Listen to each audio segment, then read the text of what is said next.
my name is Joanna Marufo with the City of Rancho Cucamonga.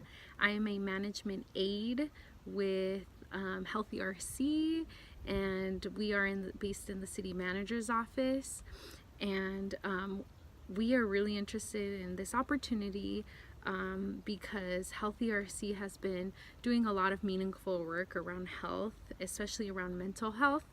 For the past few years, actually, Healthy RC started back in 2008, about 10 years ago, and it really started as a result of the alarming rates of childhood obesity in the community. And so the city council developed invited the community to be a part of stakeholder meetings to identify priority areas.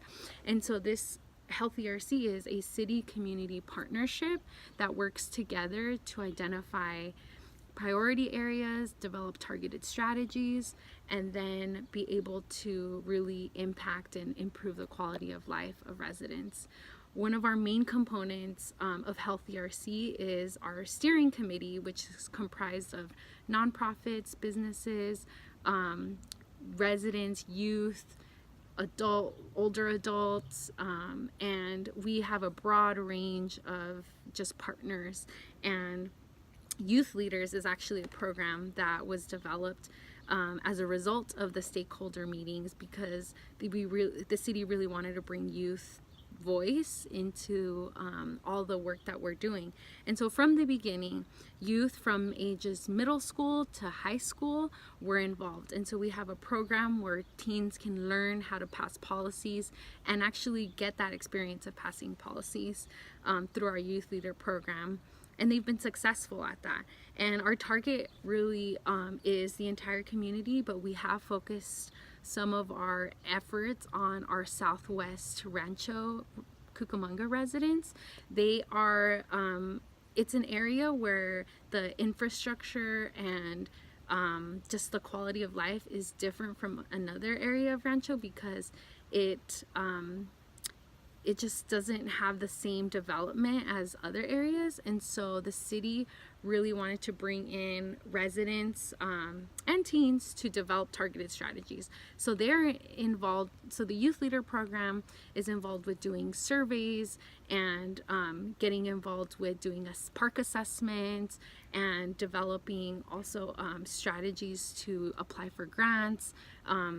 And because of their work, they've been able to really bring in resources for the community, such as sidewalks, bring in farmers markets, community gardens. We've been able to change a lot of policies, like our nutrition and beverage standards policy for all city facilities. We've changed smoking policies as well. We've actually incorporated electronic cigarettes because that affects teens, and that was an issue that the teens brought forth, saying, hey, this is going on. We want to change our local ordinance to include, electronic cigarettes. So they've been very successful. Mental health has been one of our really big community health priorities. We have 8 health priorities that range from healthy active living, from mental health, from disaster resiliency. So it's really broad, but mental health has been really important because during our stakeholder meetings, where we reached 1 in 5 residents in the entire city, they identified that substance abuse, anxiety, stress, and anxiety and stress were the priority areas for mental health. And they said that the need to break the stigma was really important. There was also lack of information on how to access mental health resources and how to find culturally appropriate services to meet the needs.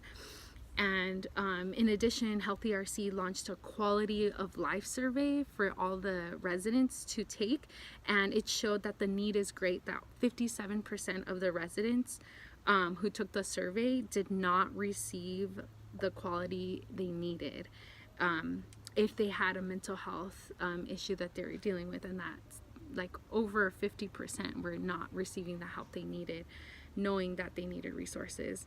And unfortunately in Rancho Cucamonga, we also are not immune to tragedies such as suicide. And for the past 2 years, we've had, unfortunately, 6 teen suicides affect the entire community.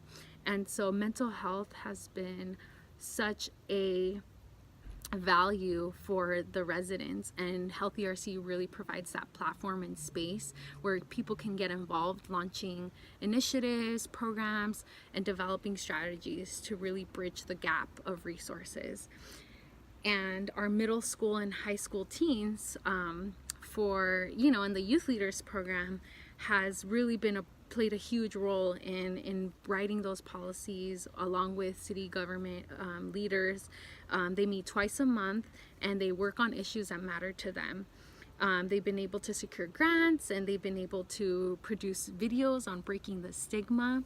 Every year we enter a statewide competition called Directing Change, where youth leaders storyboard, script, and then film a 1-minute PSA on depression, anxiety, and or stress, and really bringing in resources, so showing the helpline afterwards. And they've been successful at showing it to the greater community, and they won first place statewide for their video back in 2015 and won honorable mention in 2017.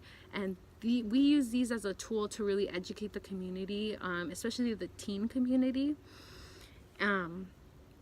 One of our most notable events that I shared recently at a conference was our Teen Forum. A teen forum is basically an empowerment day where we invite teens from all over the city.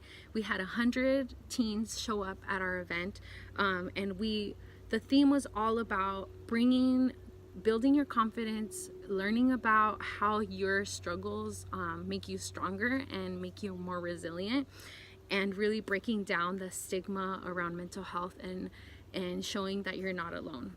And this event had such an impact on our teens. We had meaningful activities where we developed a privilege walk, where we got to ask teens your different experiences, and so we posed different questions, and people were able to see people's different lives and stories, and then we had a discussion after where teens started opening up about how they felt empowered because they knew they weren't alone. And one of our youth leaders, Brisa, shared a story about overcoming depression and anxiety, and also struggling through attempting suicide and being hospitalized. So our teen forum really opened up those lines of communication and opened up this trust for the teens, and 100 teens left the day full of just energy and feeling like they can talk to someone. We had mental health professionals at the event, so if they wanted to step aside and really speak to someone, that option was available. And overall, students, most of an average of 50% of the students increased their confidence by 15%, and also their sense of self-efficacy increased by 22%, because we did pre and post evaluations. Our youth leaders have also really been involved in our Your Mind Matters campaign, a campaign to break the stigma on mental health, specifically about bringing in resources and directing resources. So it's a print campaign that targets teens, seniors, and mothers, fathers, and the broader community and the bilingual community. And it really showcases how teens were able to develop, the different types of wording, and how we were able to really break down that stigma through this campaign. And it was shared through the entire community. And the teens were involved with developing our mental health symposiums as well. For the past 2 years, we've launched 6 symposiums, and they're quarterly symposiums throughout the year, where we bring in mental health professionals and develop basically subtopics on the needs of the community. So we've had our teens actually serve as panelists for our events where, for example, we had a cyberbullying event and teens talked about what are the reasons why, how are teens really bullying, and what should parents know about bullying in the social media.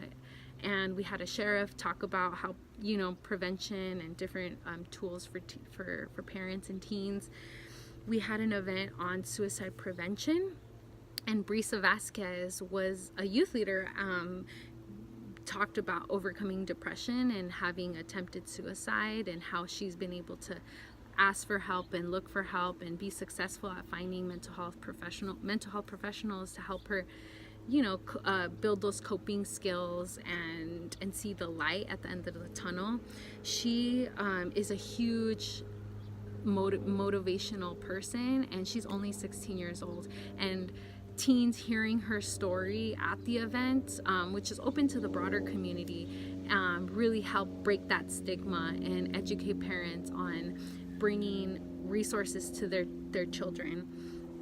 We developed these symposiums, and we've able to get a regional draw. We've had over 700 participants at our events, and we always do a pre and post evaluations to see if the resources are really getting to them. And most of the participants say that the events are successful and are excellent, and they sought out resources because of the events that we're doing. We actually got a statewide award because of the resources and the experiences and the initiatives we're doing around mental health.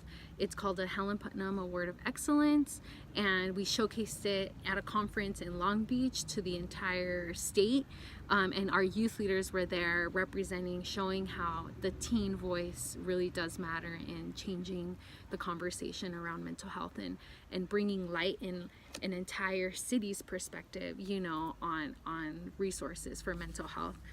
And we're really confident that this opportunity will be available for us in a sustainable way. So Healthy RC has been a huge value to the City Council, and they have invested in full-time positions through Healthy RC. So myself and my colleague Hope, as well as 2 other of my colleagues, we are in the general fund, and we all work around Healthy RC initiatives.